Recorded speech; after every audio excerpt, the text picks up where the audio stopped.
ये कहानी एक ऐसी दुनिया की है जो जादू, एडवेंचर, रोमांच से भरी हुई है। यहाँ के लोग साधारण भी हैं और जादुई शक्तियों के मालिक भी।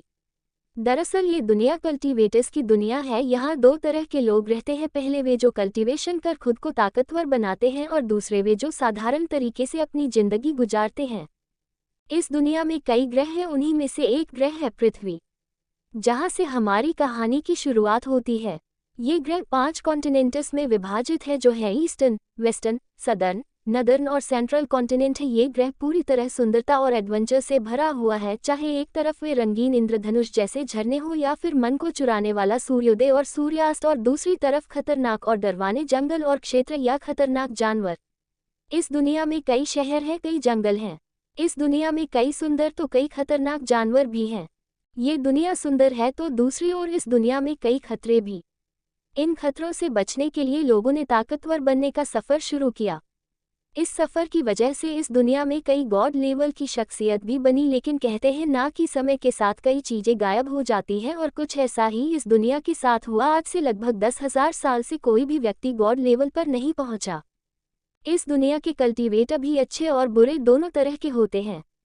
अच्छाई से भरे हुए कल्टीवेटर उन लोगों की रक्षा करते हैं जो कल्टीवेशन नहीं कर सकते। इसके लिए इस दुनिया में कई संस्थाएं बनी और सेक्टर्स भी। अब हमें इस दुनिया के ऊपर अंतरिक्ष जैसी जगह में 3 लोगों को देखते हैं, जिनमें से 2 व्यक्ति आपस में लड़ रहे होते हैं। वे किसी चीज़ के लिए एक दूसरे से लड़ रहे हैं, जिसे वे हेवनली वाइटल मेथड कह रहे हैं।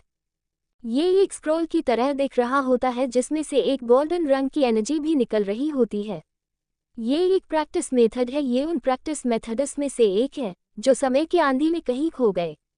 ये सबसे पावरफुल वाइटल मेथड माना जाता है। दरअसल आम लोगों को कल्टीवेशन की दुनिया में कदम रखने के लिए एक मेथड की ज़रूरत होती है। ये कई सेक्टर्स के अपने खुद के होते हैं। ये कई प्रकार के होते हैं। जैसे हर ताकतवर फैमिली पर अपना खुद का प्रैक्टिस मेथड होता है। पहले बहुत सारे पावरफुल मेथड्स हुआ करते थे, लेकिन समय की आंधी में और आज से 10,000 साल पहले हुई एक खतरनाक जंग में ये मेथड कहीं खो गए। उन्हीं पावरफुल मेथड में से एक है ये हेवनली वाइटल मेथड, जो पुरानी किताबों के हिसाब से सबसे पावरफुल मेथड में से एक है। अब इसके लिए झगड़ा होना तो एक आम बात ही है। जो व्यक्ति उन दोनों को आपस में लड़ते हुए देख रहा था, वह उन दोनों में से उस व्यक्ति का दोस्त था जिसके शरीर से सफ़ेद और हल्के नीले रंग की एनर्जी निकल रही थी। इस व्यक्ति को पूरे स्पिरिट कॉन्टिनेंट में गॉडफादर के नाम से जाना जाता है। स्पिरिट कॉन्टिनेंट एक सुपर कॉन्टिनेंट है जिसमें पृथ्वी की तरह कई ग्रह शामिल हैं।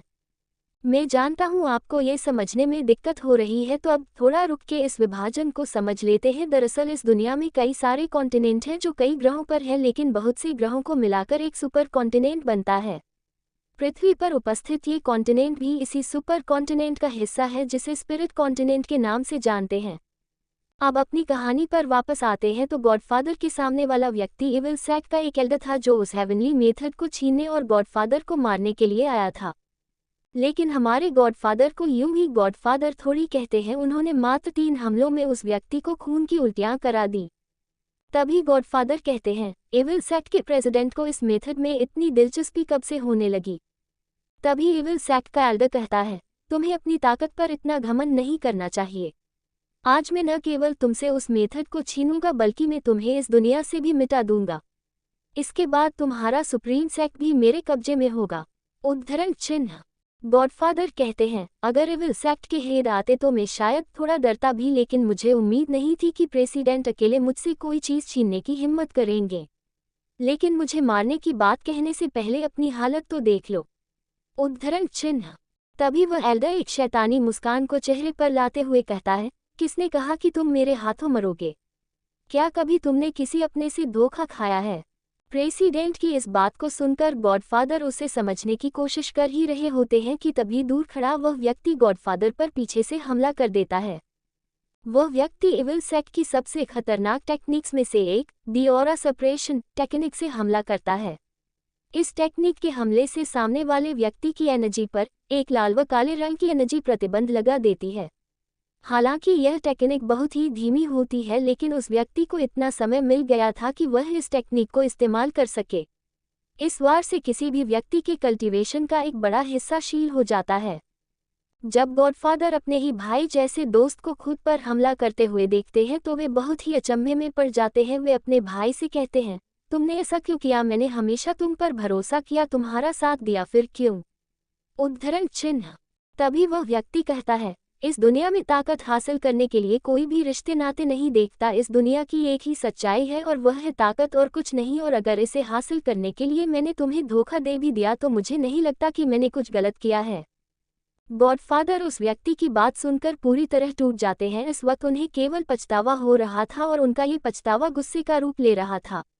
गॉडफादर इस वक्त गुस्से से तमतमा रहे होते हैं। उन्होंने ये उम्मीद कभी भी नहीं की थी कि इस दुनिया में उन्होंने जिस पर सबसे ज़्यादा भरोसा किया उन्हें उसी से धोखा मिलेगा। लेकिन वे अब कुछ नहीं कर सकते थे। वे समझ गए थे कि अब मैं इन दोनों से नहीं जीत सकता, इसलिए वे उन दोनों को घूरने लगते हैं।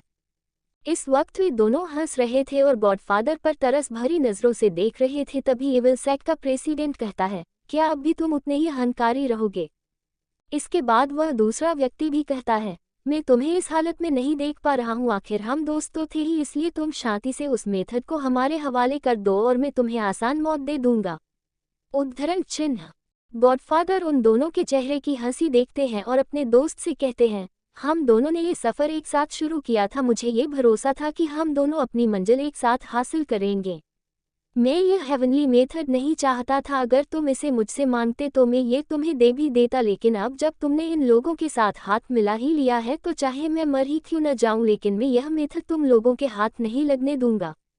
ये कहने के बाद वे अपने हाथों में कुछ मुद्राएं शील्ड्स बनाते हैं और उनके शरीर में ऊर्जा दौड़ने लगती और वे अपने सामने खड़े लोगों पर अपने शरीर की सारी ऊर्जा के साथ हमला करते हैं। लेकिन इस हमले को सामने खड़े व्यक्ति आसानी से डॉज कर लेते हैं। लेकिन ये तो केवल उन्हें भटकाने के लिए था। गॉडफादर जल्द ही कुछ शील्ड्स बनाते हैं और हंसते हुए कहते हैं, आज तुम लोगों को खाली हाथ ही जाना होगा, क्योंकि मैं यह मेथड तुम जैसे एविल लोगों को कभी भी हासिल नहीं करने दूंगा। और वे उस मेथड को अपनी बॉडी के साथ ब्लास्ट कर देते हैं। उद्धरण चिन्ह। इसके बाद हमें धरती पर एक रोशनी को डेमनिक फॉरेस्ट में गिरते हुए दिखाया जाता है, जो मिंग सिटी के पास ही है। मिंग सिटी ईस्टर्न कॉन्टिनेंट के सेंट्रल क्षेत्र की एक बहुत ही सुंदर और शांत सिटी है। हालांकि यह सिटी इतनी बड़ी नहीं है जितनी इसके आसपास की, लेकिन फिर भी यह सिटी अपनी सुंदरता के लिए जानी जाती है। यहाँ पर पावरफुल सेक्ट इतने अधिक नहीं है, लेकिन डेमनिक फॉरेस्ट होने की वजह से यहाँ कई सारी औषधियाँ और अन्य पदार्थ मिल जाते हैं। ये सिटी दिन में जितनी शोर भरी रहती है, रात में ये शोर थोड़ा सा कम हो जाता है, लेकिन रात में इसकी सुंदरता अलग ही लेवल पर पहुँच जाती है। रास्तों पर लगी रंग बिरंगी लालटेन और रंग बिरंगी रोशनी से भरी हुई वहाँ के लोगों की छोटी छोटी दुकानें इस सिटी की सुंदरता को बढ़ाती हैं। इस सिटी में आने के 3 रास्ते हैं, जिनमें से 2 पर सिंह फैमिली का अधिकार है और एक रास्ते पर रॉय फैमिली का अधिकार है। इस सिटी में 5 पावरफुल फैमिलीज हैं, जिनमें से सिंह फैमिली पहले स्थान पर है। रॉय फैमिली उसके लगभग टक्कर की फैमिली है। सिंह फैमिली में आज से 10 साल पहले एक वॉरियर था जिसने सिंह फैमिली को इतना पावरफुल बनाया कि इसका नाम पूरे स्काई एम्पायर, जो इस कॉन्टिनेंट का सबसे बड़ा एम्पायर है, कि सबसे पावरफुल फैमिलीज में आ गया। लेकिन 10 साल पहले उसके गायब हो जाने के बाद इस फैमिली की पावर में काफ़ी कमी हुई और इसके बाद इस फैमिली के लोग सब कुछ छोड़कर इस छोटी सी सिटी मिंग सिटी में आ गए। लेकिन इस फैमिली के मुखिया दिग्विजय सिंह ने मिंग सिटी में इस फैमिली का दबदबा बनाकर रखा। अब हमें मिंग सिटी की सिंह फैमिली के मेंशन में कुछ लोगों को बैठकर किसी गंभीर मुद्दे पर बात करते हुए दिखाया जाता है। आज ये लोग अपनी फैमिली के यंग मास्टर्स के बारे में और उत्तराधिकार के बारे में बात कर रहे हैं। इस फैमिली में 4 यंग मास्टर हैं। जय के पिता इस फैमिली के हेड हुआ करते थे, जिन्होंने इस फैमिली को इतना ताकतवर बनाया कि आज यह इस कॉन्टिनेंट की ताकतवर फैमिलीज में से एक है। लेकिन आज से 10 साल पहले वे कहीं गायब हो गए, तभी से जय के साथ उसकी फैमिली का रुख अनचाहा सा हो गया। ये तो उसके दादाजी की वजह से वह अभी तक इस फैमिली में है, नहीं ये लोग उसे कब का फैमिली से निकाल चुके होते। बचपन से ही जय कल्टीवेशन में थोड़ा कमजोर था और अभी तक फिजिकल ट्रेनिंग लेवल को भी पार नहीं कर पाया है, लेकिन वह एक साहसी और कभी भी हार न मानने वाला बच्चा है। वह कभी भी परिस्थितियों के आगे हार नहीं मानता। वह अपने माइंड और शरीर को इतनी कड़ी ट्रेनिंग देता है, लेकिन फिर भी उसका अभी तक फाउंडेशन नहीं बन पाया था। आज सिंह फैमिली में जो मीटिंग हो रही है उसका उद्देश्य फैमिली का उत्तराधिकारी तय करने वाले कंपटीशन पर चर्चा करना है। इस मीटिंग के बाद हमें जय के चाचा हेमंत सिंह को अपने बेटे के साथ दिखाया जाता है। वे इस कंपटीशन के बारे में चर्चा कर रहे हैं। विवेक कहता है, कि इस कंपटीशन में मैं ही जीतूंगा। दूसरी तरफ हम एक छोटे से घर को देखते हैं जो आसपास के अन्य घरों से थोड़ा छोटा और खस्ता हालत में था। इस घर में नौकर भी अन्य घरों से थोड़े कम थे। तभी हमें एक लड़के की आवाज़ आती है। ये लड़का दिखने में काफ़ी सुंदर था, उसका शरीर पूरी तरह से फिट था। एक बार को कोई उसे देखकर कोई कह ही नहीं सकता कि उसे बनाने वाले ने उसमें कोई कमी छोड़ी है। लेकिन यही जय था जिसे आस पास के सभी लोग कचरा कहते थे। लोग इसे कचरा भले ही कहते थे, लेकिन इसने सिंह फैमिली के तीसरे यंग मास्टर ईशान को, जो कल्टीवेशन के फाउंडेशन बिल्डिंग के दूसरे लेवल पर पहुंच चुका था, को बिना किसी कल्टीवेशन के हराया था। लेकिन अब लोगों की जुबान तो उनकी जुबान, इसमें आप और हम कर भी क्या सकते हैं। ये लड़का दिखने में जितना सुंदर था उतना ही समझदार और शांत भी था, और हो भी क्यों ना, उसने बचपन से ताने सुने थे जिसने उसके माइंड को स्ट्रोंग बना दिया था। वह इधर उधर अपने घोड़े के साथ रेस लगा रहा होता है, तभी उसे दादाजी आते हुए दिखते हैं। वह उनके पास जाता है और कहता है, दादाजी आज की मीटिंग में क्या हुआ? दादाजी कहते हैं, कुछ नहीं, आज से 3 महीने बाद होने वाले फैमिली की यंगर जनरेशन के कंपटीशन की बात हुई, जिसमें उन्होंने तय किया कि अगर तुम इस कंपटीशन में टॉप 5 में नहीं आए तो तुम्हें इस फैमिली के किसी भी संसाधन को उपयोग नहीं करने दिया जाएगा। इस पर जय कहता है, दादाजी आप चिंता मत कीजिए, मैं इस आपको निराश नहीं करूंगा। लेकिन जय के दादाजी जय को समझाते हुए कहते हैं, तुम्हें इस कंपटीशन में भाग नहीं लेना चाहिए।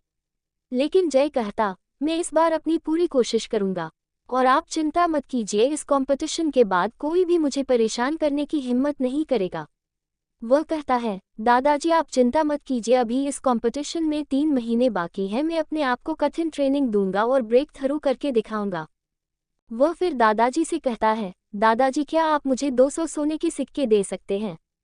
इस पर दादाजी उसे 200 सोने के सिक्के दे देते हैं और मुस्कुराते हुए कहते हैं, ये लो 100 सोने के सिक्के, लेकिन ये तुम्हारे लिए है, इन्हें उन सब पर खर्च मत कर देना। इस पर जय उन सिक्कों को ले लेता है और सिंह फैमिली के मार्केट से कुछ कपड़े और मिठाई खरीदता है और एक अनाथ आश्रम की ओर चल देता है। जय को उसके फैमिली में इतना अपनापन नहीं मिला था, उसकी फैमिली में केवल उसके 2 ही भाई थे जो उसके साथ सही व्यवहार करते थे, लेकिन वे 7 साल पहले उसके तीसरे चाचा के साथ सिन्हाई सिटी में चले गए। उसके बाद जय इन्हीं अनाथ आश्रम के बच्चों के साथ समय व्यतीत करता है। जय के दादाजी भी उसे खुश देखकर उसे इन्हीं के साथ रहने देते। जय जैसे ही उस आश्रम में भीतर घुसता है, बहुत से बच्चे जय भैया कहकर उसकी ओर भागते हैं और उससे चारों ओर से घेर लेते हैं। उद्धरण चिन्ह। तभी एक लड़की की आवाज आती है, इतनी देर कैसे हो गई, जाओ, मुझे तुमसे बात नहीं करनी। उद्धरण चिन्ह। इस लड़की का नाम रुचि था। यह इन सभी बच्चों में जय के सबसे ज्यादा करीब थी, लेकिन फिलहाल तो वह बहुत गुस्से में दिख रही थी। जय उसके गुस्से को भांप लेता है और कहता है, मेरी प्रिंसेस का आज जन्मदिन था तो मैं यूं ही कैसे आ जाता। पता है दादाजी से पैसे लेने के लिए मुझे कितने बहाने बनाने पड़े। उद्धरण चिन्ह। इस पर वह लड़की भी कहती है, हाँ ठीक है, माफ किया, लेकिन अगली बार ध्यान रखना। इस पर जय कहता है, ठीक है मेरी माँ, अभी जल्दी से ये सामान लेने में मेरी मदद करो। इसके बाद जय उन सभी बच्चों के साथ थोड़ी देर तक मजे करता है और इसके बाद ट्रेनिंग के लिए और कुछ हर्ब लेने के लिए डेमनिक फॉरेस्ट चला जाता है।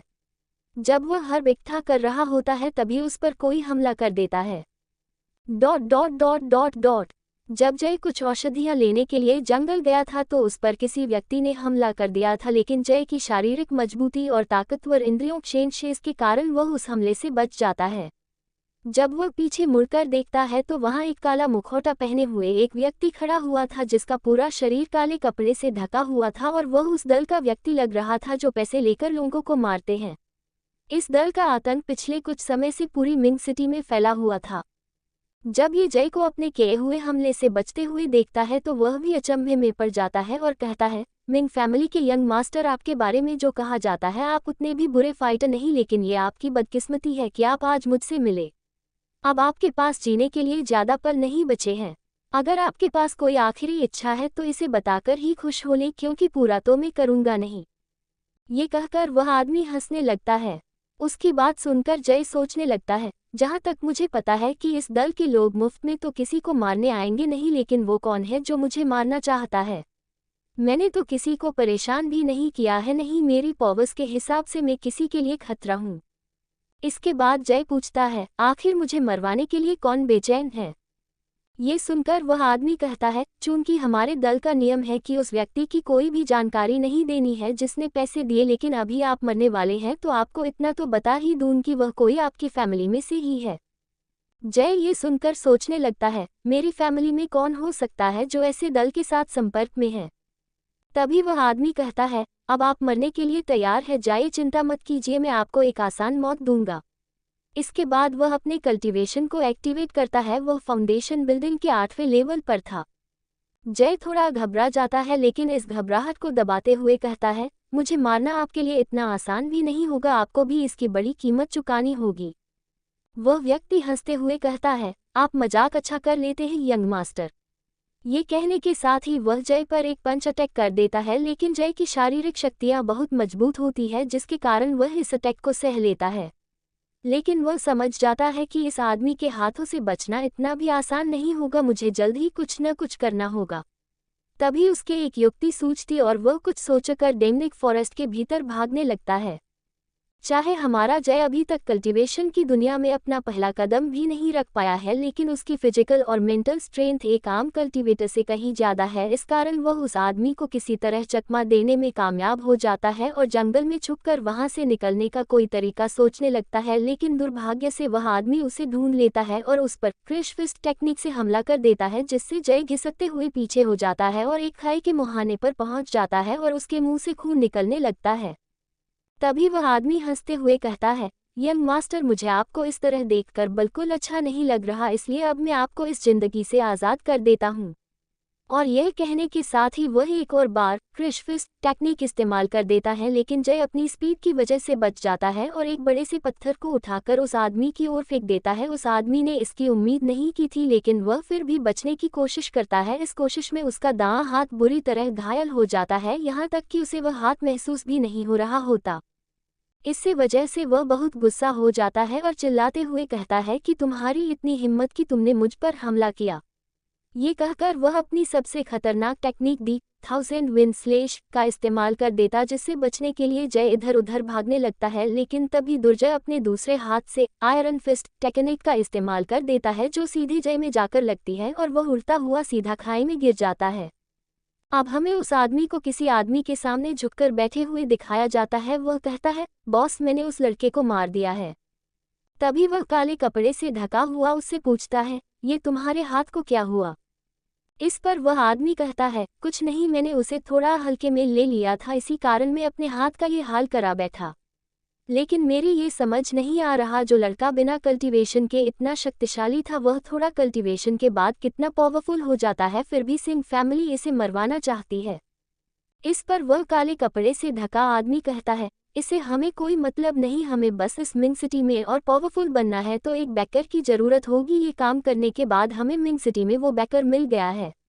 इसके बाद वह उस आदमी को उसके हाथ का इलाज कराने की बोलकर वहां से जाने का इशारा कर देता है। इसके बाद हम उस काले कपड़े पहने आदमी सिंह फैमिली के एक मेंशन में देखते हैं, जो यंग मास्टर ईशान का था। वह आदमी ईशान से कहता है, यंग मास्टर, आपका काम हो गया। तभी वहां पर किसी के आने की आवाज आती है। ये आवाज सुनकर वह काले कपड़े पहना आदमी तुरंत छुप जाता है। तभी उस हॉल में एक आदमी आता है। ये ईशान के पिता राजवीर सिंह हैं। वे आते ही कहते हैं, तुम्हें छुपने की कोई जरूरत नहीं है। ये सुनकर वह आदमी बाहर निकलता है और कहता है, सिंह फैमिली के होने वाले हेड को मेरा दुआ सलाम। ये सुनकर राजवीर सिंह खुश हो जाता है। तभी राजवीर सिंह ईशान से कहता है, क्या जरूरत थी जय को मारने की? इस पर ईशान कहता है, मैं उसे अपनी नज़रों के सामने बर्दाश्त नहीं कर सकता था, क्योंकि मैं चाहकर अपनी उस बेइज्जती को भुला नहीं पा रहा हूँ। ये बेइज्जती और कोई नहीं बल्कि उसी दिन की जब जय ने ईशान को बुरी तरह पीटा था और उसका मजाक भी उड़ाया था। हालांकि उस वक्त गलती ईशान की ही थी, लेकिन जैसा कि सभी जानते हैं, कोई सबके सामने अपनी गलती को मानना पसंद नहीं करता, और फिर व्यक्ति के सामने जिसे सभी कचरा समझते हैं। तो फिर होने को बचा ही क्या था, उन दोनों के बीच झगड़ा हुआ जिसमें जय ने ईशान को पीट दिया। इस पर राजवीर सिंह अपना सर हिलाते हैं और कहते हैं, इस बार ठीक है, लेकिन तुम्हें समझदारी से काम लेना सीखना होगा। मैं नहीं चाहता कि मेरा इतने सालों की मेहनत बर्बाद हो जाए। इस बार मुझे सिंह फैमिली के हेड की पोजीशन चाहिए। इस पर ईशान कहता है, ठीक है पिताजी, वैसे भी मुर्दे आपके प्लान को बर्बाद थोड़ी कर सकते हैं। दूसरी तरफ हमें एक पर्वत के नीचे का दृश्य दिखाया जाता है जहां एक लड़का लहूलुहान बेहोशी की हालत में पड़ा होता है। तभी उसकी हल्की आंखें खुलती हैं और वह सफ़ेद कपड़े पहने एक बूढ़े आदमी को देखता है और फिर पूरी तरह बेहोश हो जाता है। इधर जय के घर उसके दादाजी उसका इंतजार कर रहे होते हैं क्योंकि शाम होने पर भी जय अभी तक घर नहीं आया है। वे कुछ लोगों के साथ जय को ढूंढने चले जाते हैं, लेकिन काफ़ी समय तक ढूंढने के बाद भी उन्हें कुछ नहीं मिलता। वे उस अनाथ आश्रम में भी पूछने जाते हैं, लेकिन वहां से उन्हें पता चलता है कि यंग मास्टर वहां काफ़ी देर पहले ही निकल गए थे। बहुत मेहनत करने के बाद भी जय का कुछ पता नहीं चल पा रहा था। इसके बावजूद जय के दादाजी को ये महसूस हो रहा था कि जय ठीक, इसलिए वे उसे ढूंढना जारी रखते हैं। Dot dot dot dot dot अभी तक हमने देखा कि जय उस खाई में गिरते समय जय को लग रहा था कि वह अब नहीं बच पाएगा। उसकी आंखों के सामने उसकी पुरानी यादें घूमने लगती हैं। उसकी आंखों के सामने सबसे पहले उसके दादाजी का चेहरा, फिर उन अनाथ आश्रम के बच्चों का चेहरा, फिर रुचि का चेहरा, फिर धुंधला सा अपने माँ बाप का चेहरा आ रहा था। इसके बाद उसकी आंखें बंद होने लगती हैं, लेकिन आंखें बंद होने से पहले उसे किसी व्यक्ति के सफ़ेद बालों से घिरा हुआ सर दिखाई देता है। जय जब अपनी आंखों को खोलता है तो वह खुद को किसी गुफा में पाता है। वह पहले सोचता है कि वह मर चुका है, लेकिन धीरे धीरे वह कुछ याद करने की कोशिश करने लगता है। तब कुछ धुंधला धुंधला याद आता है कि बेहोशी की हालत में उसे कोई कहीं ले जा रहा था। फिर वह अपने आप को देखता है और वह ये देखकर आश्चर्यचकित हो जाता कि इतने खतरनाक हमले को सहने और इतनी ऊंचाई से गिरने के बाद भी वह सही सलामत कैसे है। सही सलामत तो छोड़ो, उसके शरीर पर एक भी घाव का निशान तक नहीं है। वह इस बारे में सोच ही रहा होता है कि उसे गुफा के बाहर से कुछ आवाज़ें सुनाई देती है। तो वह बाहर जाने के लिए खड़ा होने की कोशिश करता है, लेकिन उसे ऐसा महसूस होता है जैसे उस पर कोई पहाड़ रखा हो। यह उसे कमज़ोरी की वजह से महसूस हो रहा होता है, क्योंकि इतनी ऊंचाई से गिरने के बाद उसका काफ़ी खून बह चुका था। वह जैसे तैसे खुद को खड़ा करता है और धीरे धीरे चलकर गुफा के बाहर पहुंचता है तो वह देखता है कि कोई बूढ़ा इंसान जो किसी आत्मा जैसा दिख रहा है बाहर एक कड़ाही के साथ कुछ कर रहा है। वह जल्द ही समझ जाता है कि यह व्यक्ति एक एल्केमिस्ट है। तभी वह व्यक्ति अपनी उंगलियों से कुछ मुद्राएं बनाता है और उस कड़ाही के चारों ओर एक फॉर्मेशन बनाने लगता है। ये देखकर जय अचंभे में पड़ जाता है, क्योंकि उसने कभी भी ऐसे व्यक्ति के बारे में नहीं सुना था जो एल्केमी के साथ साथ फॉर्मेशन मास्टर भी हो, क्योंकि इन दोनों कलाओं में निपुणता हासिल करना बहुत मुश्किल है। लेकिन यहाँ पर यह व्यक्ति इतनी आसानी से ये काम कर रहा है। तभी उस व्यक्ति की निगाह उस पर पड़ती है। वह व्यक्ति जय को देखकर कहता है, तुम्हें होश आ गया, ये लो, ये पिल खा लो। ये तुम्हारी ठीक होने की गति को तेज कर देगी और तुम्हें कुछ एनर्जी भी देगा। जय उस पिल को खाने में झिझक रहा होता है। ये देखकर वह बूढ़ा आदमी कहता है, अगर मुझे कुछ करना ही होता तो तुम्हें बचाता क्यों? मैं तो ये सोचकर आश्चर्य में हूँ कि इतनी ऊंचाई से गिरकर भी तुम सही सलामत कैसे बच गए। जय उसकी बात सुनता है और झिझकते हुए उस पिल को खा लेता है और वहीं बैठकर मेडिटेट करने लगता है। जब गॉडफादर उसे मेडिटेट करते हुए देखते हैं तो उन्हें महसूस होता है कि इस लड़के की मेंटल स्ट्रेंथ और विल पावर आम आदमी से कहीं ज़्यादा है। जब जय मेडिटेशन से बाहर आता है तो वह देखता है कि वह बूढ़ा आदमी उसी को गौर से देख रहा है। वह झिझकते हुए कहता है, आप मुझे इस तरह क्यों देख रहे हैं? वह बूढ़ा आदमी कहता है, क्यों, तुम्हें देखने पर पाबंदी लगी है क्या? भला मैं तुम्हें क्यों नहीं देख सकता? इस पर जय कहता है, नहीं नहीं, मैं तो यूं ही पूछ रहा था, वैसे मैं यहाँ कितने समय से हूँ? इस पर वह बूढ़ा आदमी कहता है, ज़्यादा नहीं, केवल 5 दिनों से। इस पर जय कहता है, आपका बहुत बहुत धन्यवाद, लेकिन आप कौन हैं? इस पर वह व्यक्ति कहता है, मैं कौन हूँ यह जरूरी नहीं, लेकिन तुम कल्टीवेशन क्यों नहीं कर पा रहे हो, ये जानना जरूरी है। ये सुनकर जय के कान खड़े हो जाते हैं और पूछता है, क्यों? इस पर वह व्यक्ति कहता है, क्योंकि तुम्हारे शरीर में एक प्रकार का जहर है जो तुम्हें कल्टीवेशन करने से रोकता है। जय कहता है, पॉइजन? लेकिन अभी तक कोई इसका पता क्यों नहीं लगा पाया, और आपको कैसे पता? इस पर वह व्यक्ति कहता है, अब इतने सवालों का जवाब तो मैं नहीं दे सकता, लेकिन इतना बता दूं, ये पॉइजन कोई भी नॉर्मल एल्केमिस्ट डिटॉक्सिफाई नहीं कर सकता। इस पर जय पूछता है, तो क्या आप इस पॉइजन को ठीक कर सकते हैं? ये सुनकर वह व्यक्ति मुस्कुराने लगता है। उसकी मुस्कान देखकर जय समझ जाता है कि वह व्यक्ति इस पॉइजन को ठीक कर सकता है। फिर वह ये भी सोचता है कि क्या हो अगर ये मेरे मास्टर बन जाए। ये सब सोचकर जय उस व्यक्ति के सामने झुकता है और कहता है, क्या आप मुझे सिखा सकते हैं? मैं जानता हूँ कि मैं आपका शिष्य बनने के लायक नहीं हूँ, लेकिन मैं वादा करता हूँ कि मैं बहुत मेहनत करूँगा, कृपया मुझे अपना शिष्य बना लें। उसे इस तरह से व्यवहार करते देखकर वह बूढ़ा आदमी कहता है, उठो, मैंने अभी तक तुम्हें अपना शिष्य स्वीकार नहीं किया है। वे आगे कुछ कहते इससे पहले उन्हें कुछ महसूस होता और वे मुस्कुराते हुए कहते हैं, आखिर तुम लोग बाहर आ ही गए, और वे वहां से जय को आराम करने की बोल गायब हो जाते हैं। जय को कुछ समझ नहीं आता और वह अपना सर खुजाने लगता है। तभी उसे किसी जानवर के चीखने की आवाज आने लगती है और जब वह उस दिशा में देखता है तो उसे वही बूढ़ा आदमी एक लेवल 8 के बीस्ट को झुंड से लड़ता हुआ दिखाई देता और वह ये देखकर दंग रह जाता है कि जिस बीस्ट को उसकी फैमिली के हेड भी आसानी से नहीं हरा सकते, उस बीस्ट के पूरे झुंड को इस आदमी ने बड़ी आसानी से हरा दिया। इससे वह सोच में पड़ जाता है और तभी उसका ध्यान उस बूढ़े की कही बात पर जाता है जो उसने जय के बारे में कही थी और वह कुछ सोचने में लग जाता है। वह सोच रहा होता है, मुझे पॉइजन देने वाला कौन है? कहीं ये मेरे परिवार में से ही तो कोई नहीं, लेकिन ये कैसा पॉइजन है और क्या मैंने इन्हें अपना मास्टर बनाकर सही कर रहा हूँ? जब वह बूढ़ा आदमी वापस आता है तो वह सीधे उससे वही प्रश्न करता है, क्या आप मुझे अपना शिष्य बनाने के लिए तैयार हैं? तब वह बूढ़ा आदमी कहता है, तुम बहुत टैलेंटेड, लेकिन मेरा कोई भी शिष्य लेने का कोई मन नहीं है। ये सुनकर जय सोच में पड़ जाता है कि वह किस तरह उस आदमी को मनाए कि वह उसे अपना शिष्य बना ले। लेकिन तभी वह बूढ़ा आदमी कहता है, मेरे पास इस सब के लिए समय नहीं है, अब तुम ठीक हो चुके हो और यहाँ से जा सकते हो। ये सुनकर जय थोड़ा निराश हो जाता है, लेकिन फिर भी हार न मानते हुए कहता है कि मुझे अपनी काबिलियत साबित करने का एक मौका देकर देखिए, मैं आपको निराश नहीं करूँगा। लेकिन वह बूढ़ा आदमी उसे पूरी तरह से अनदेखा कर देता है और जिन बीस्ट को उसने मारा था उनके कोर निकालकर उनसे स्पिरिचुअल पावर को एब्जॉर्ब करने लगता है। इसके बाद जय दिन रात उसे मनाने की कोशिश करने लगता है।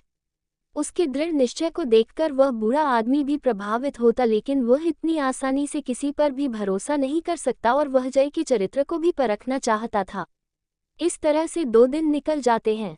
एक दिन जय निराश होकर एक जगह बैठा था, तभी उसे एक आवाज़ सुनाई देती है और वह उस आवाज़ का पीछा करते हुए वहां पहुंचता है तो वह देखता है कि एक लड़की पर कुछ वॉल्फ बीस्ट हमला कर रहे हैं। ये देखकर जय बिना देरी किए भागकर उस लड़की के सामने आ जाता है और उसे अपने पीछे करते हुए उन बीस्ट का सामना करने लगता है। वह लड़की जय को ही एकटक देख रही होती है। इतने में धड़ाम की आवाज़ के साथ किसी के नीचे गिरने की आवाज़ आती है। यह आवाज़ जय की नहीं बल्कि उन बीस्ट्स में से 3 बीस्ट के गिरने की होती, क्योंकि इन दिनों जय उस बूढ़े आदमी की गति और उसका पीछा करते रहने के कारण अपनी लिमिट्स के बाहर के काम करने का आदी हो गया है, तभी तो उसने इतनी आसानी से 3 बीस्ट को हरा दिया था। दूर से वह बूढ़ा आदमी भी ये देख रहा होता है। वह मन ही मन में जय की इस हिम्मत, दूसरों की मदद की भावना से खुश होते हैं, लेकिन वे ये देखना चाहते हैं कि यह लड़का अपने आप को कितना पुश कर सकता है।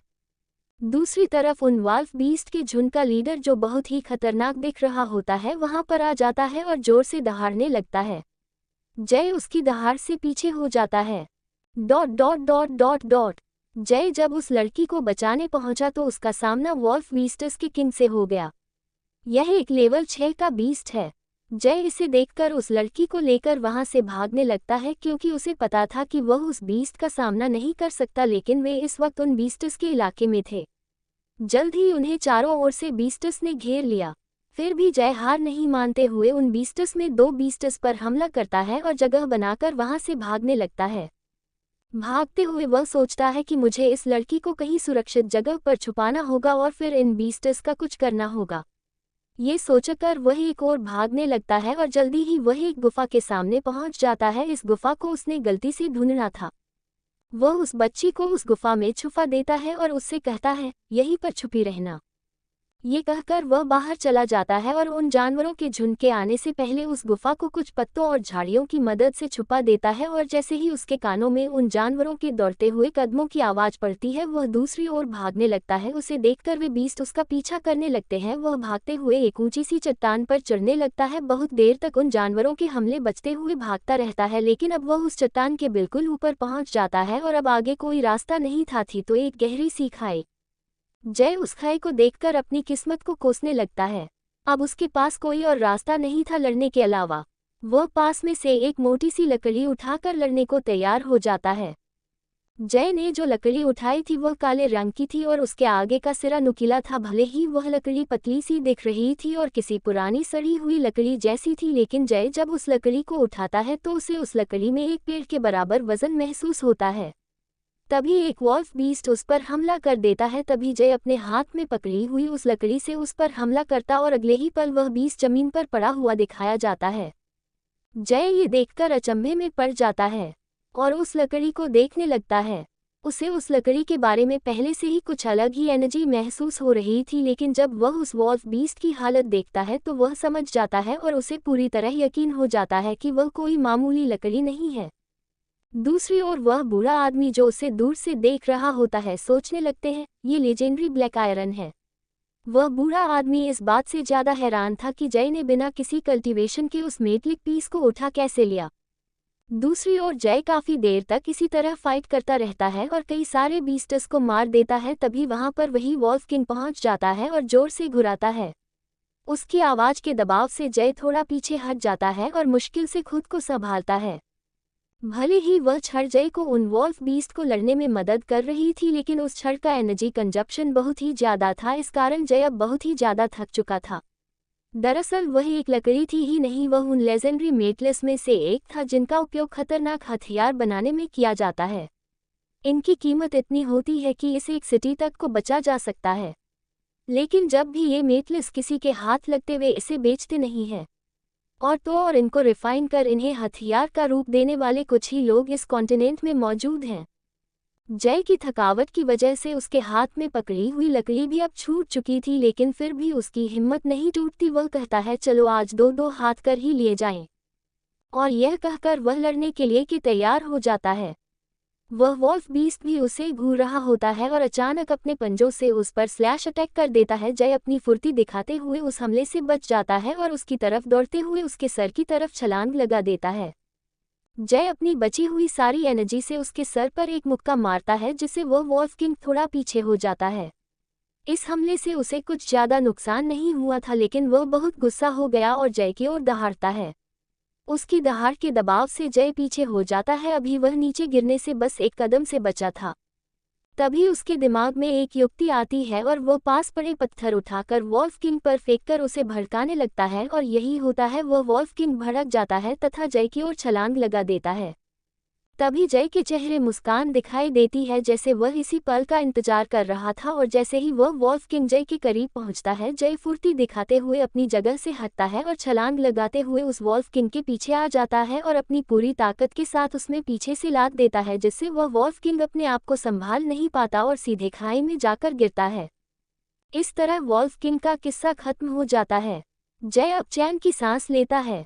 अब वह बहुत ही थक चुका था और उससे ठीक से चला भी जा रहा था, फिर भी वह धीरे धीरे चलने की कोशिश करता है। तभी उसे सामने किसी और बीस्ट के दहाड़ने की आवाज आती है। वह देखता है कि थोड़ी दूर से एक लेवल 9 का वॉल्फ बीस्ट उसी की तरफ आ रहा है। अब वह लड़ने की हालत में बिल्कुल नहीं था और उसकी आंखें भी धीरे धीरे बंद हो रही थी। इतने में वह वॉल्फ बीस्ट उस पर हमला कर देता है। उस हमले को देखकर जय भी अपनी आंखों को बंद कर लेता है और सोचता है, लगता है कि मेरी मौत इसी तरह लिखी है। लेकिन बहुत देर तक कुछ नहीं होता तो वह अपनी आंखें खोलता है तो वह देखता है कि उसके सामने वही बूढ़ा आदमी खड़ा है। इसके बाद जय शरीर में ऊर्जा की कमी के कारण बेहोश हो जाता है। वह बूढ़ा उस वॉल्फ बीस्ट को 2 अटैक में ही मार देता है। इसके बाद वह जय के पास आकर कहता है, तुमने मुझे इम्प्रेस कर दिया। इसके बाद वह जय को लेकर उसी गुफा में आ जाता है जहां वह रहता था। इसके साथ ही वह उस ब्लैक आयरन की छड़ को भी उठा लेता है। जब जय को होश आता वह खुद को उसी गुफा में पाता है जहां वह पहली बार होश में आया था। फिर उसे उस फाइट के बारे में याद आता है।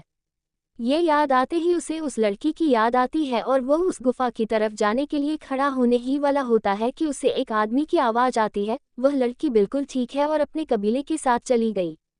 जय इस आवाज को पहचानता है और वह उस आदमी की तरफ देखता है। ये वही बुरा आदमी था। जय उससे पूछता है, वो लड़की कौन थी? इस पर वह बूढ़ा आदमी कहता है, समय आने पर तुम्हें खुद ही पता चल जाएगा।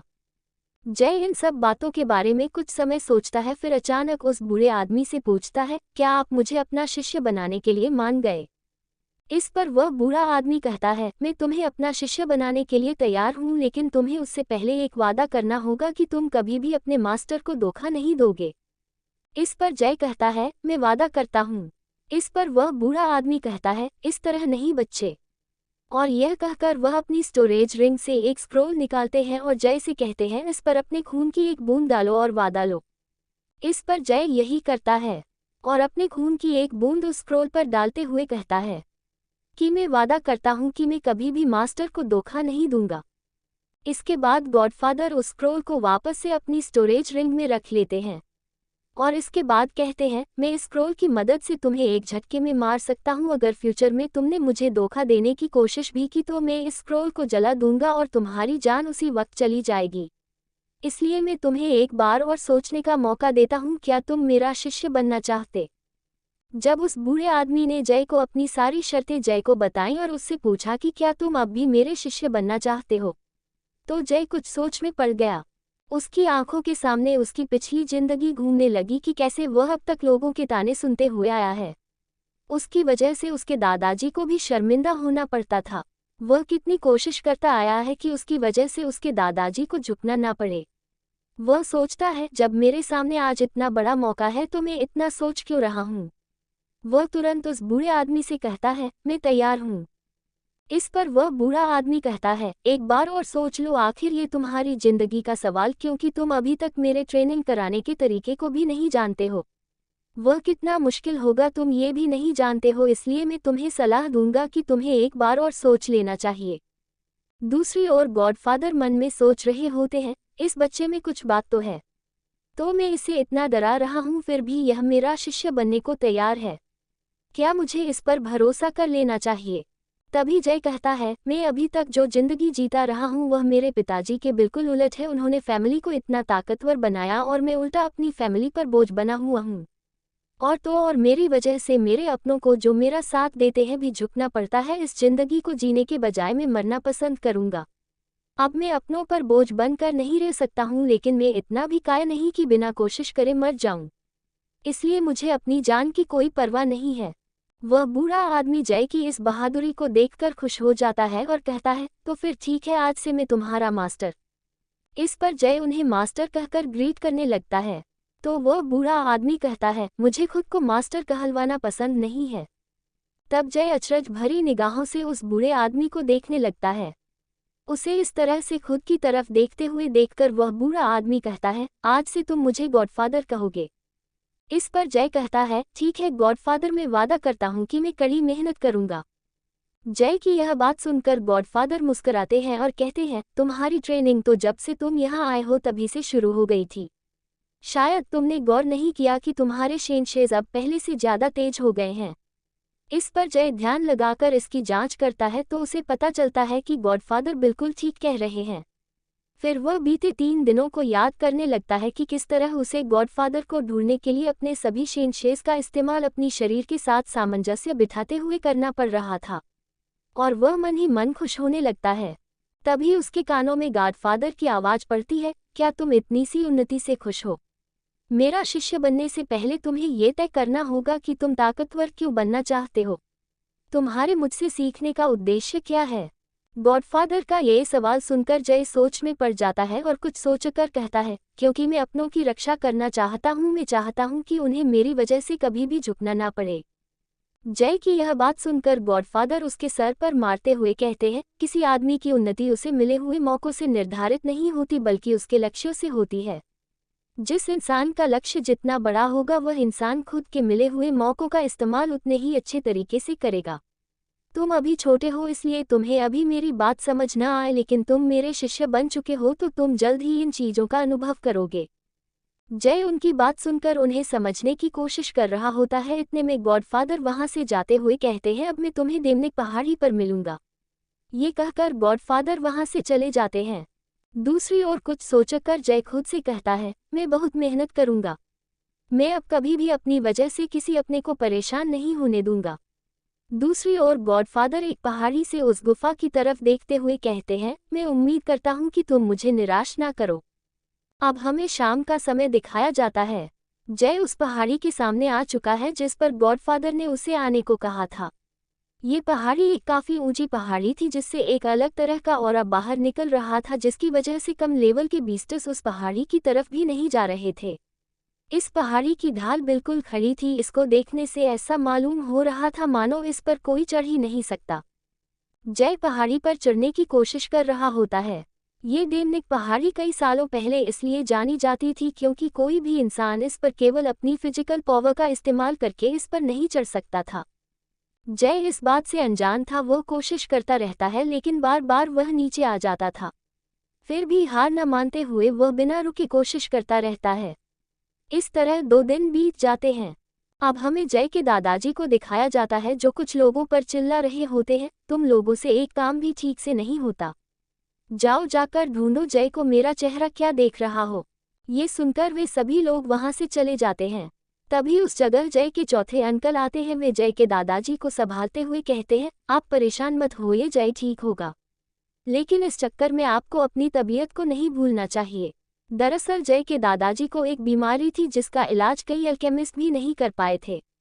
वे केवल ऐसी कुछ पिल्स दे गए जो उस बीमारी को केवल थोड़ी देर के लिए दबा सकती थी। इस बीमारी के बारे में जय, उसके दादाजी और उसके चौथे अंकल रवि सिंह के अलावा किसी को नहीं पता था। जय के पिता, जिनका नाम अभी एक बार भी नहीं बताया गया, आज हमें उनका नाम बताया जाता है। उनका नाम सूर्य सिंह था, जिन्हें सूर्या के नाम से भी जाना जाता है। ये नाम अभी भी पूरी कॉन्टिनेंट में मशहूर है। हो भी क्यों न, इस इंसान अपनी पावर के बल पर इस कॉन्टिनेंट के साथ साथ इंपीरियल सिटी के बड़ी बड़ी सुपर पावर्स को हिला दिया था। उनकी वजह से आज सिंह फैमिली इतनी पावरफुल हो पाई थी, लेकिन उनके जाने के बाद उनके 2 भाई पावर के लालच में पड़ गए और अपने ही घर में षड्यंत्र करने लगे। जय के दादाजी और उसके चौथे अंकल को ये बात अच्छे से पता थी, इसलिए उन्होंने जय के दादाजी के बीमार होने की बात इतने सालों तक दबा के रखी। हालांकि जय के चौथे अंकल जय के दादाजी को उसके ठीक होने का दिलासा दे रहे थे, लेकिन उन्हें खुद भी अब यही लग रहा था कि जय शायद अब मर चुका है। दूसरी तरफ जय लगातार कई बार फेल होने पर वह समझने की कोशिश करने लगता है कि उससे इस चट्टान पर चढ़ने में गलती कहाँ हो रही है। जय जब भी उस चट्टान पर चढ़ने की कोशिश करता तो लगभग उस पहाड़ी के 1/3 भाग पर पहुंच जाता, जहां सामने की तरफ एक चट्टान थी जिस पर केवल छलांग लगाकर ही चढ़ा जा सकता था। लेकिन जब भी जय उस चट्टान की तरफ छलांग लगाता तो उसे एक अजीब सी एनर्जी महसूस होती और वह छलांग पर फोकस नहीं कर पाता और एक अजीब सी एनर्जी द्वारा नीचे की ओर फेंक दिया जाता। गॉडफादर ने उसे हीलिंग पिल्स और एलिक्सर पहले ही दे दिए थे, इसलिए वह तुरंत अपनी चोटों को हील कर लेता था। जय बार बार कोशिश कर यह समझ गया था कि वह कहीं तो कोई गलती कर रहा है। तभी अचानक उसके चेहरे पर मुस्कान आ जाती है। जय उस पहाड़ी पर चढ़ने में बार बार असफल हो रहा था, लेकिन वह हार न मानते हुए लगातार चढ़ने की कोशिश करता है। इस तरह 2 दिन गुजर जाते हैं। जय बुरी तरह थककर चूर हो चुका है, लेकिन फिर भी वह उस पहाड़ी पर चढ़ने लगता है। वह इस तरह कोशिश करते हुए लगभग आधी पहाड़ी चढ़ चुका है, लेकिन अब उसमें एक कदम आगे रखने की ऊर्जा नहीं बची है। अब वह उसी जगह पर पहुंच चुका है जहां से वह पिछले कई दिनों से गिर रहा है। वह अब तक ये तो समझ चुका है कि यहाँ कुछ अलग एनर्जी है और किसी चीज़ का दबाव है, लेकिन वह इसका कारण नहीं समझ पाया है।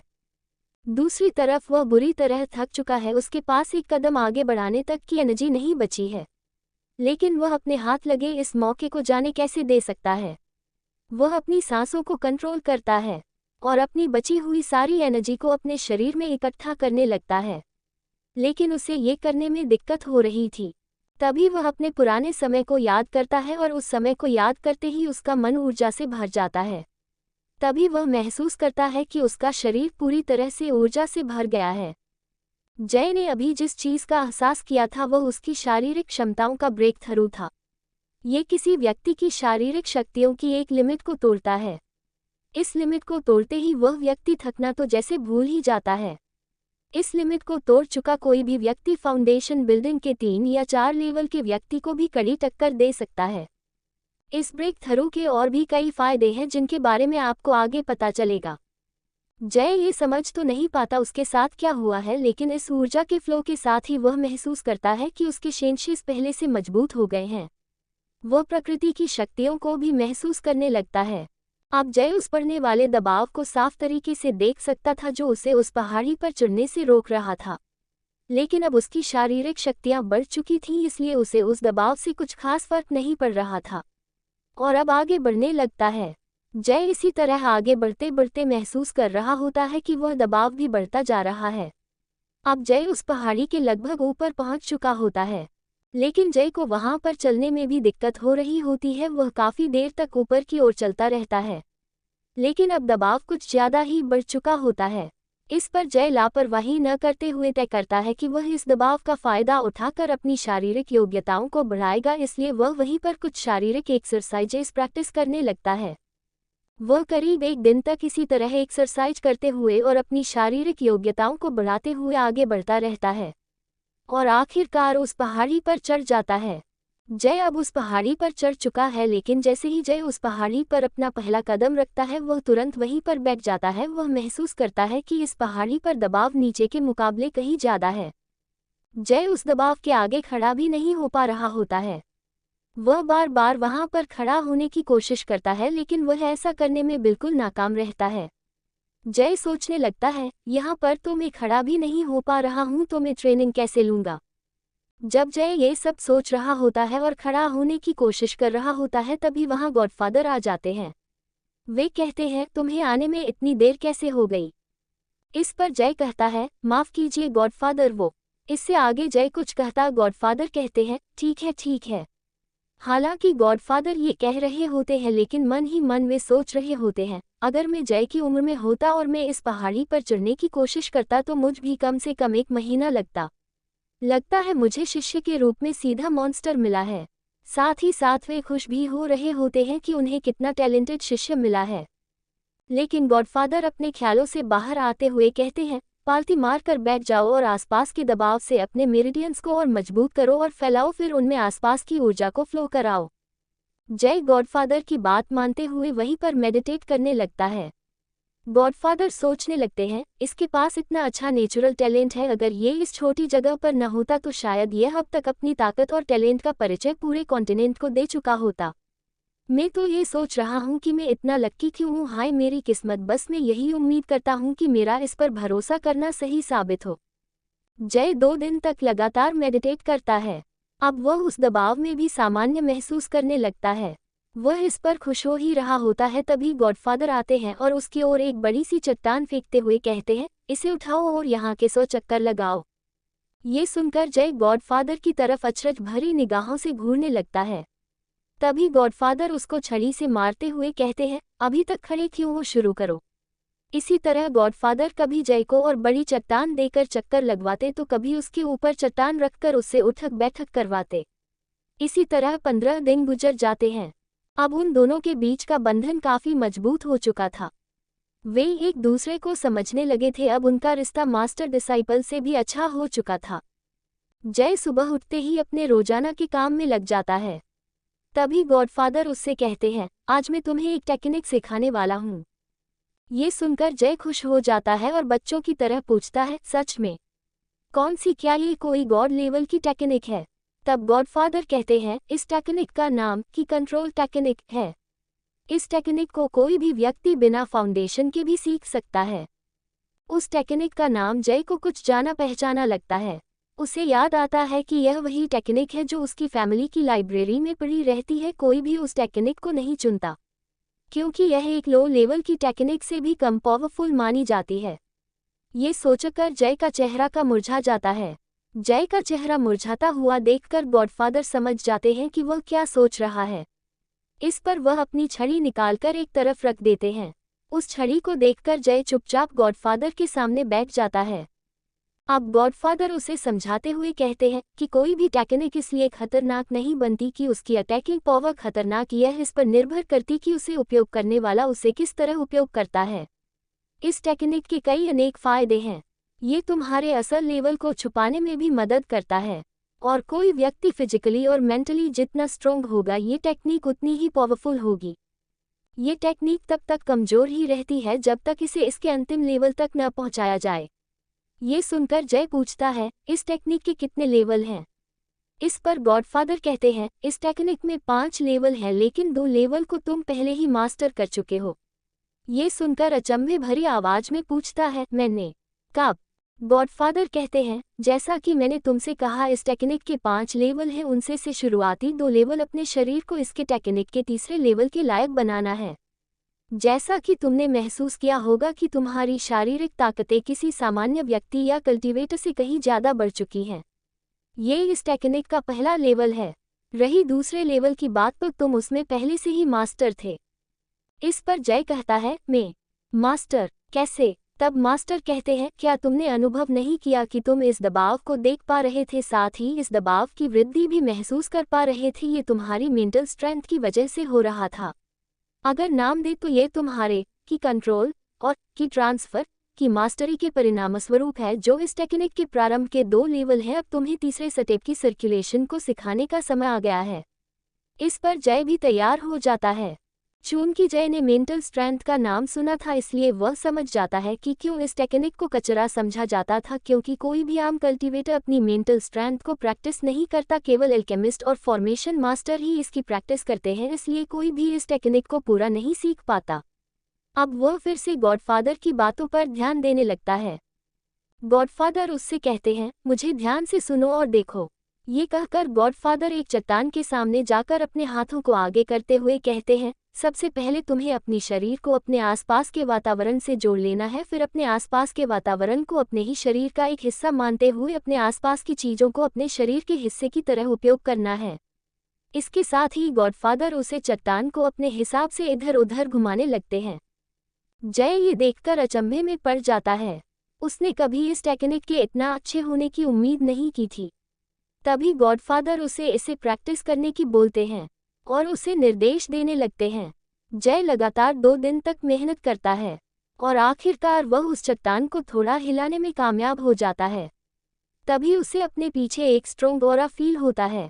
जय गॉडफादर से निर्देश लेने के बाद उस टेक्निक को प्रैक्टिस करने के लिए तैयार हो जाता है।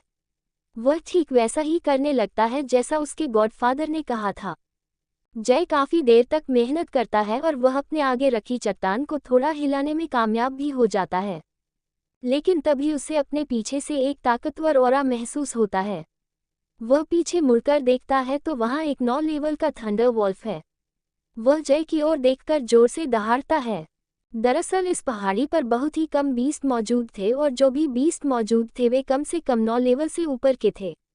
लेकिन इस बीस्ट को गॉडफादर ने जय पर हमला करने के लिए भेजा था। उसकी दहाड़ में बहुत ही खतरनाक दबाव होता है। अगर जय के सामने ये बीस्ट कुछ दिन पहले आया होता तो जय शायद उसकी दहाड़ से काफ़ी जख्मी हो जाता, लेकिन आज परिस्थितियां कुछ और हैं। अब जय पहले जितना कमज़ोर नहीं रहा। उसकी मेंटल स्ट्रेंथ को नज़रअंदाज भी कर दे तो उसकी फिजिकल पावर ही एक लेवल 6 के बीस्ट को संभालने के लिए काफ़ी है।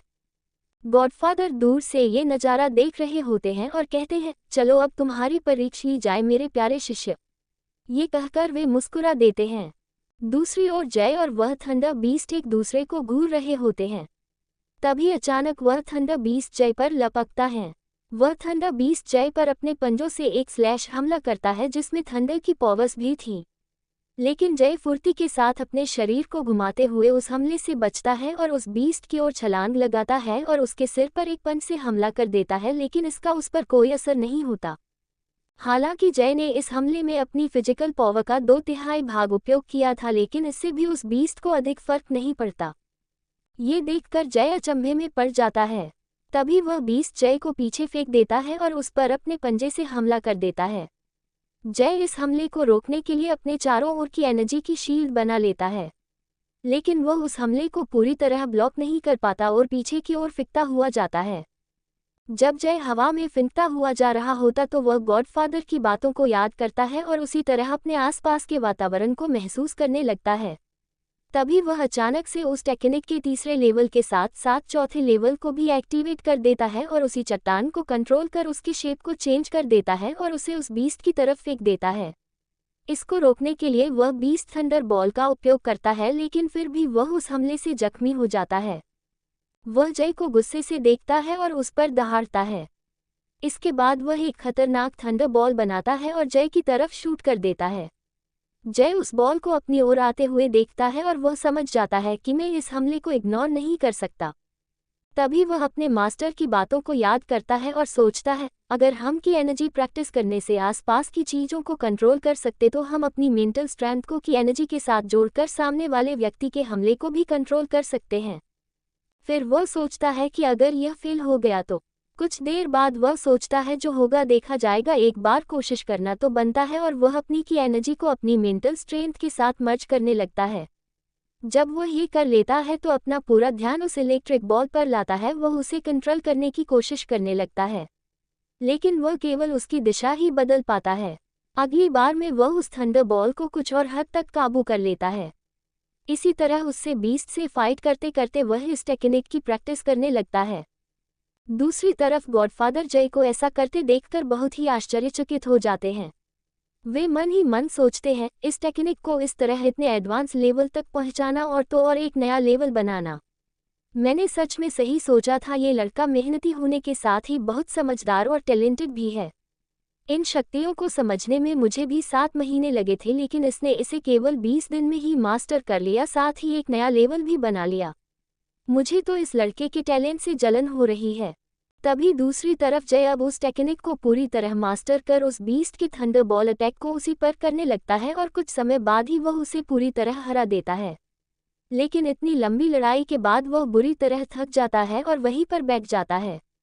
तभी गॉडफादर वहां आ जाते हैं और उसे एक पिल देते हुए कहते हैं, क्या तुम एल्केमी और फॉर्मेशन सीखने में दिलचस्पी रखते हो? इस पर जय खुश होते हुए कहता है, हाँ मास्टर, गॉडफादर मैं तैयार हूँ। इस पर गॉडफादर कहते हैं, तुम्हें एल्केमी सिखाने से पहले तुम्हें तैयार करना होगा। जय कहता है, मैं तैयार हूँ। लेकिन गॉडफादर उसके सर पर मारते हुए कहते हैं, इस तरह नहीं गधे, छोड़ो, तुम अभी आराम करो, मैं कहीं जा रहा हूँ। जय हमेशा से एल्केमी और फॉर्मेशन मास्टर बनने के सपने देखता था, इसलिए वह बेसब्र हो गया था। इसके बाद वह खिसियानी सी हंसी हंस देता है और गॉडफादर को जाते हुए देखने लगता है। गॉडफादर ने जय को अपनी मेंटल स्ट्रेंथ का उपयोग करते हुए देख लिया था और वे समझ गए थे कि जय फ्लेम कंट्रोल और फॉर्मेशन कंट्रोल को भी आसानी से सीख सकता है। दूसरी तरफ हमें सिंह फैमिली के मेंशन को दिखाया जाता है, जहां पर ईशान अपने कुछ नौकरों को लेकर जय के घर पर कब्जा करने के लिए चला जाता है। तभी जय के दादाजी उसके सामने आ जाते हैं और कहते हैं, ये तुम यहाँ क्या करने आए हो? तब ईशान कहता है, दादाजी आप मान क्यों नहीं लेते कि जय अब मर चुका है? तभी दादाजी गुस्से से तिमतिमाते हुए कहते हैं, लगता है कि उस दिन जय ने तुम्हें अच्छा पाठ नहीं पढ़ाया। तुम एक कल्टीवेटर बन चुके हो, लेकिन फिर भी जय के हाथों उस दिन मार खाई। फिर भी तुम्हें में इतनी हिम्मत है कि तुम ये सब कर सको, और तो और तुम फिर भी इतने यकीन से कह रहे हो कि जय मर गया। इस पर ईशान कहता है, मैं भी देखता हूँ दादाजी आप कब तक इस भ्रम में रहते हो को जय जिंदा है। अगर वह इस कंपटीशन में नहीं आया तो मुझे ये सब करने से आप भी नहीं रोक पाएंगे। ये कहकर वह गुस्से से अपना पैर पटकते हुए वहां से चला जाता है। दूसरी तरफ जय अपनी खोई हुई एनर्जी को वापस इकट्ठा करने लगता है और उस टेक्निक के बारे में सोचने लगता है जो उसने अचानक से बनाई थी, क्योंकि गॉडफादर ने उसे बता दिया था कि उसने अपनी खुद की नई टेक्निक बना ली है। तो जय उस टेक्निक के लिए नाम सोचने लगता है। तभी वह कुछ सोचते हुए अपने हाथ की तरफ देखते हुए कहता है, आज से इस टेक्निक का नाम एलिमेंटल मैनिपुलेशन टेक्निक होगा। तभी गॉडफादर की आवाज़ आती और जय का ध्यान एकाएक उनकी तरफ जाता है। तो गॉडफादर जय से कहते हैं, तुम्हारा टेस्ट तैयार है। जय ने अपनी टेक्निक को एक नाम दे दिया जो था एलिमेंटल मैनिपुलेटिंग टेक्निक। अब ये टेक्निक कितनी आगे तक जाएगी और जय के लिए कितनी उपयोगी साबित होगी, ये तो आगे देखा जाएगा। गॉडफादर के बुलाने पर जय एक गुफा में पहुंच जाता है, जहां पर पहुंचकर जय देखता है कि गॉडफादर ने वहां पर एक तालाब बना दिया है। जय देखता है कि उस तालाब में से एक पावरफुल ऑरा चारों ओर फैल रहा है। तभी गॉडफादर कहते हैं, ये तालाब मैंने कई सारी जड़ी बूटियों और औषधियों के मिश्रण से बनाया है। इसमें नहाने से तुम्हारा शरीर और मस्तिष्क एक आम कल्टीवेटर से कई गुना मजबूत हो जाएगा। एक एल्केमिस्ट के लिए उसके शरीर की ताकत से ज़्यादा उसके मस्तिष्क की ताकत मायने रखती है, और यही बात फॉर्मेशन मास्टर पर भी लागू होती है। जो व्यक्ति इन तीनों चीज़ों की प्रैक्टिस एक साथ करता है उसे मेहनत अधिक करनी पड़ती है, लेकिन वो एक आम कल्टीवेटर से कहीं ज़्यादा पावरफुल होता है। इस पर जय उस तालाब को देखने लगता है और कहता है, इसका मतलब है कि मुझे एल्केमी और फॉर्मेशन सीखने से पहले अपने मेंटल स्ट्रेंथ को मजबूत करना होगा। गॉडफादर कहते हैं, ये प्रोसेस तुम्हें जितनी सरल दिख रही है ये उतनी सरल नहीं है। इस प्रोसेस में तुम्हें असहनीय दर्द होगा। जैसे जैसे ये प्रोसेस आगे बढ़ेगी वैसे वैसे तुम्हारा दर्द भी उतना ही बढ़ता जाएगा। क्या तुम इस दर्द को सह सकते हो? क्योंकि अगर यह प्रोसेस बीच में रोकी गई तो तुम बहुत जख्मी हो सकते हो। जय इस पर कुछ देर तक सोचता है और अंत में वह फैसला करता है कि मैं केवल दर्द के डर से पीछे नहीं हट सकता। ये दर्द उस जिल्लत के दर्द से तो कमजोर ही होगा जो मैं इतने सालों से सह रहा हूँ। ये सोचकर जय गॉडफादर से कहता है, मैं ये दर्द सहने के लिए तैयार हूँ। इस पर गॉडफादर कहते हैं, ठीक है। ये कहकर वे जय को उस तालाब में धक्का दे देते हैं। जय गिरते हुए कहता है, कम से कम बोल तो दिया होता। गॉडफादर कहते हैं, जाना तो उस तालाब में था ही तो बोलने में वक्त क्यों बर्बाद करना। अब गॉडफादर सीरियस होकर जय से कहते हैं, मेडिटेशन की मुद्रा में बैठो और इस पौन की एनर्जी को अपने शरीर के हर हिस्से में फैलाओ। इस पर जय उस तालाब की एनर्जी को अपने शरीर में घुमाने लगता है। इस प्रोसेस में उसे बहुत दर्द सहना पड़ रहा होता है, लेकिन इस दर्द को सहते हुए वह गॉडफादर के निर्देशों को फॉलो करने लगता है। गॉडफादर कहते हैं, यह एनर्जी तुम्हारे शरीर को मजबूत बनाने के साथ तुम्हारी मेंटल स्ट्रेंथ को भी मजबूत करेगी। इसलिए इस एनर्जी की मदद से अपने शरीर और माइंड दोनों को मजबूत करो। इस एनर्जी को अपनी टेक्निक के साथ मर्ज करो। इस प्रोसेस में दर्द और बढ़ जाएगा और शायद तुम फेल भी हो सकते हो, लेकिन कोशिश करते रहो जब तक तुम इस एनर्जी को अपनी अभी सीखी हुई सारी टेक्निक और अपने शरीर से मर्ज नहीं कर लेते। जय गॉडफादर की बात मानते हुए एनर्जी को अपनी टेक्निक और बॉडी में सोखकर मर्ज करने लगता है। इस प्रोसेस में जय को वाकई बहुत दर्द सहना पड़ रहा होता है, लेकिन वह अपनी पूरी जान से इस प्रोसेस को पूरा करने की कोशिश करने लगता है। वह एक बार फेल भी हो जाता है, लेकिन वह फिर से कोशिश करता है। अपनी पिछली गलती को न दोहराते वह इस बार अपना पूरा ध्यान इस मर्जिंग प्रोसेस पर लगा देता है और इस बार वह सफल भी हो जाता है। इसके सफल होते ही वह अपने आसपास के काफी दूर तक के क्षेत्र को महसूस कर पा रहा होता है। वह वहीं बैठे बैठे उस पूरी पहाड़ी पर कहाँ क्या चल रहा है महसूस कर पा रहा होता है। जय मर्जिंग प्रोसेस को पूरी करने के बाद उस पौंड के बची हुई ऊर्जा को अपने शरीर के साथ मर्ज करने लगता है। उसे इतनी जल्दी सफल होते देखकर गॉडफादर भी आश्चर्य में कहते हैं, ये लड़का मुझे और कितना हैरान करेगा। इसके बाद वे जय के पास जाकर कहते हैं, किसी भी अल्केमिस्ट के लिए सब कुछ साफ महसूस करना और दिखाई देना बहुत जरूरी होता है। जब तक एक अल्केमिस्ट किसी भी पिल या किसी बीमारी को पूरी तरह से नहीं देख पाएगा तक वह एक उच्च कोटि का अल्केमिस्ट नहीं बन सकता, और इसके लिए उस व्यक्ति का मेंटली स्ट्रोंग होना बहुत जरूरी है।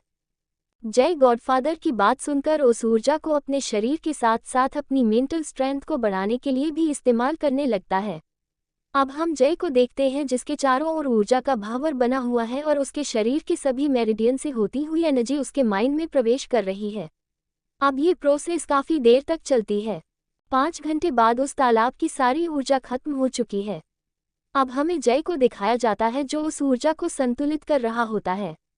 इसके बाद जय झटके के साथ अपनी आंखों को खोलता है और एक एनर्जी की लहर चारों ओर फैल जाती है।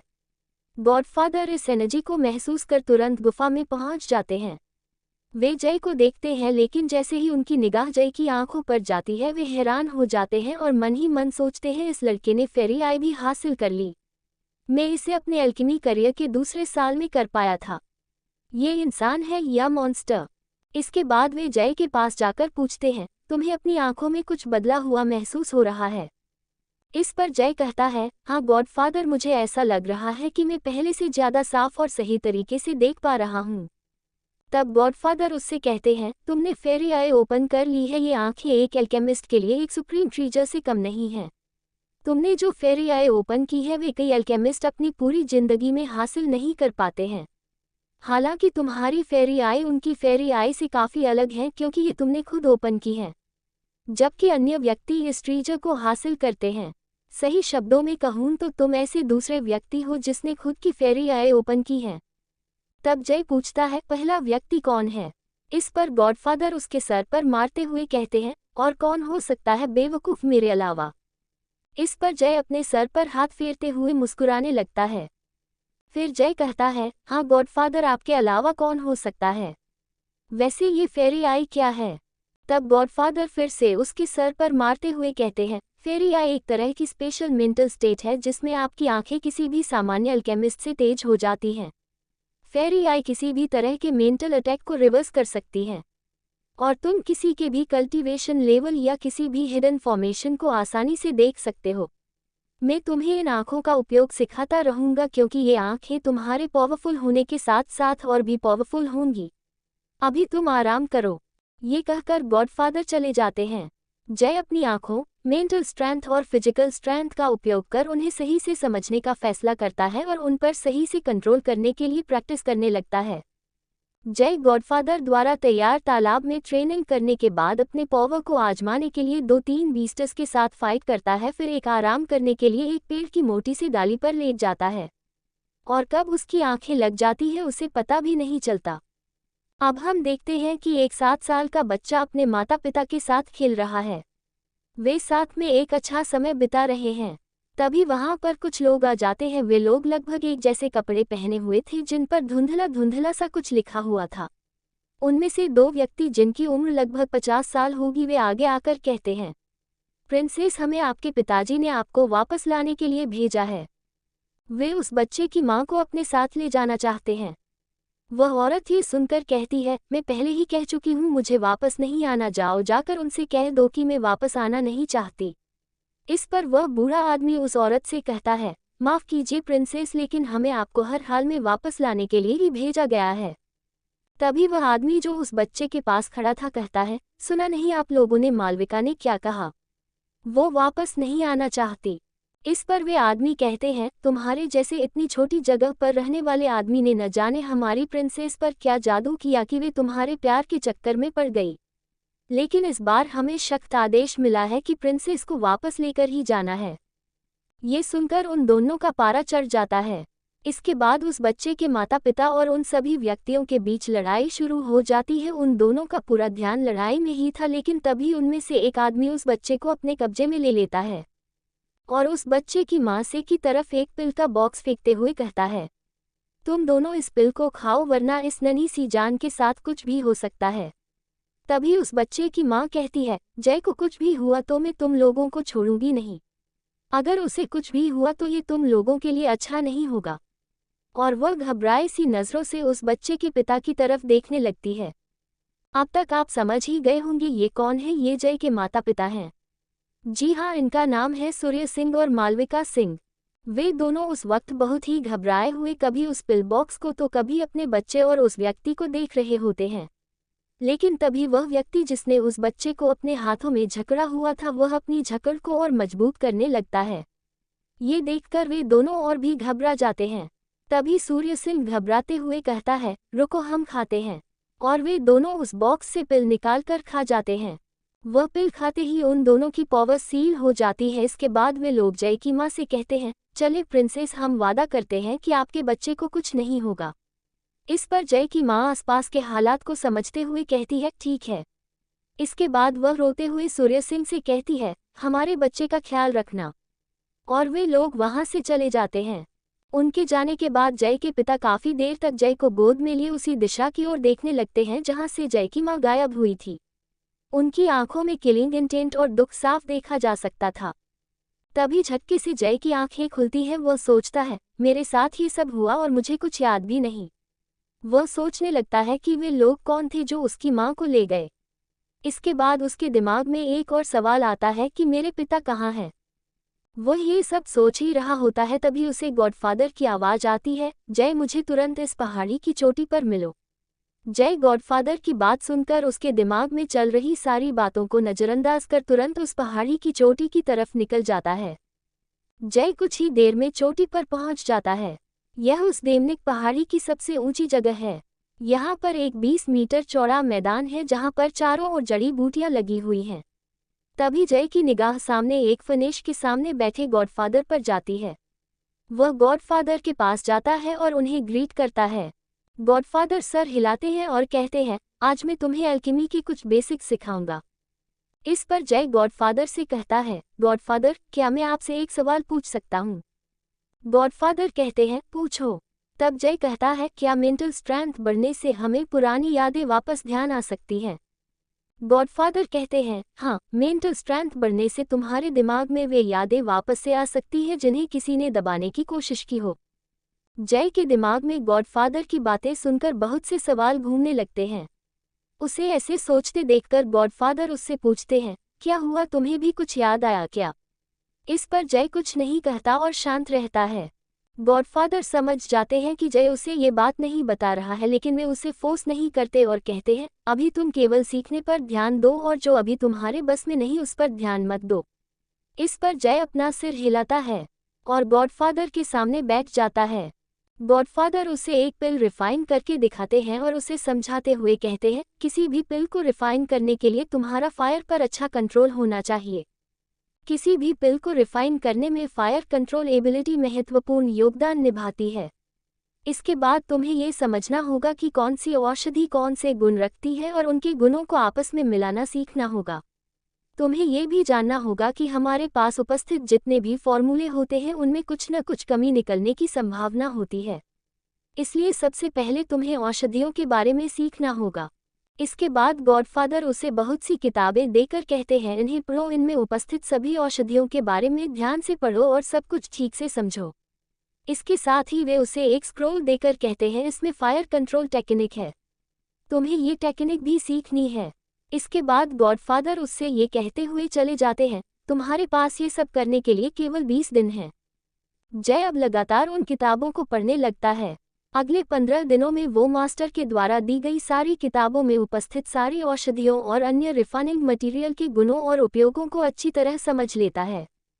इसके बाद वह मास्टर द्वारा दी गई टेक्निक को सीखने लगता है और 3 दिनों में उसे मास्टर कर लेता है, क्योंकि वह टेक्निक काफ़ी हद तक उसके द्वारा पहले सीखी गई टेक्निक जैसी थी। जय अगले 2 दिनों तक आग जलाकर उस पर उस टेक्निक का इस्तेमाल कर कंट्रोल किया। वह कभी खरगोश बनाता तो कभी फूल। वह अब उस टेक्निक को पूरी तरह मास्टर कर चुका है। दूसरी तरफ हम गॉडफादर को देखते हैं। वे किसी चीज़ को ढूंढ रहे हैं, तभी उन्हें कुछ महसूस होता है और उनके चेहरे पर मुस्कान आ जाती है। वे एक तरफ चले जाते हैं। अब हमें एक गुफा का दृश्य दिखाया जाता है जिसमें एक लॉयन सो रहा होता है। ये दिखने में खतरनाक लग रहा होता है। इसके शरीर पर आग जल रही होता है। ये एक फ्लेम लॉयन है जो एक किंग लेवल का बीस्ट है। तभी अचानक इसकी आंखें खुलती है और वह एक तरफ देखकर जोर से दहाड़ने लगता है। तभी हमें उस तरफ दिखाया जाता है तो वहाँ एक बूढ़ा आदमी हवा में खड़ा हुआ है। ये और कोई नहीं गॉडफादर होते हैं। वे उस बीस्ट की तरफ देखते हुए कहते हैं, मैंने सोचा था कि मैं तुम्हारे कोर का इस्तेमाल अपनी स्पिरिचुअल एनर्जी को बढ़ाने के लिए करूंगा, लेकिन अब तुम्हें अपना कोर मेरे शिष्य के लिए छोड़ना होगा। इसके बाद हमें केवल उस लॉयन के चीखने की आवाज़ आती है। अब हमें फिर से जय का सीन दिखाया जाता है जो झटके के साथ अपनी आंखें खोलता है। इस बार उसने सपने में अपने पिता को जाते हुए देखा। उसकी आंखें खुलने के बाद वह ये सब सोच ही रहा था कि उसे गॉडफादर की आवाज़ आती है, चलो अब तुम्हारा कल्टीवेशन की दुनिया में कदम रखने का समय आ गया। ये सुनते ही जय उन सारी बातों जो उसके दिमाग में अभी चल रही थी को भूलकर खुशी से गॉडफादर को देखने लगता है। ...